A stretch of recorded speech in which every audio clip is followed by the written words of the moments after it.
Joining me now on Skype to talk about the economic impact of the coronavirus is Joel Griffith, research fellow at the Heritage Foundation. Joel, welcome back to the show. Hey, thank you for having me. Let's get right to it. Folks are now being told to stay at home until the end of April, another month. You had the 15 days before that. We're talking 45 days now. We don't know when this is going to end.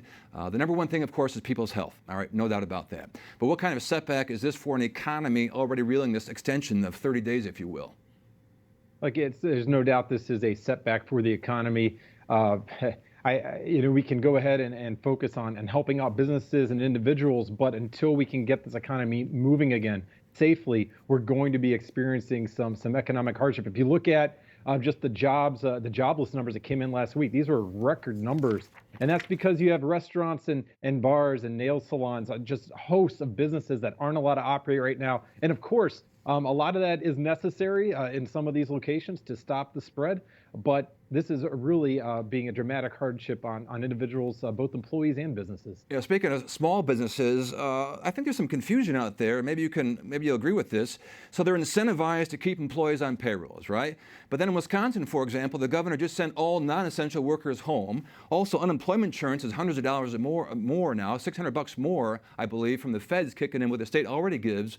So it's kind of like if you're a small business owner, you're thinking, what's going on here, right? Yeah, there's mixed signals coming from Washington, D.C. We at the Heritage Foundation have been encouraging policymakers to do direct, targeted, temporary aid. We have a plan that would have allowed businesses to keep employees on payroll, even if they can't work, even if they have to temporarily shut down, and it would go ahead and provide those businesses with revenue from the government to keep these employees on payroll so that when the economy gets back running again, these individuals are still attached to their job and can come back to work. Instead, we saw Congress go ahead and pass legislation that'll give people $600 extra per week on top of their unemployment benefits from the state. And that's ended up in a situation where a lot of individuals will find themselves making more, not working at all, than they would on the job. That's a disincentive, and it detaches people from the workplace. We can help those who need it most. We can help those who would be laid off without disincentivizing work as we just did. We got about a minute left here. Rents are due April 1st. Mortgages are due, of course. There's a foreclosure and eviction moratorium, we know.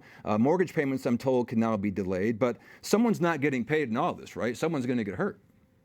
Yeah, somebody will get hurt. There's never a free lunch on this. And that's why we can go ahead and applaud efforts to direct aid to those that need it. But we need to keep in mind, if we want to see us bounce back as quickly as possible from this, this means containing the virus and making it safe for businesses to open, for people to go back to work. That's what ultimately will allow us to recover as quickly as possible. Yeah, unless people know it's safe, they're not going back. They don't want to risk this. Too much at stake. Joel Griffith, research fellow at the Heritage Foundation. Thank you very much for your analysis tonight.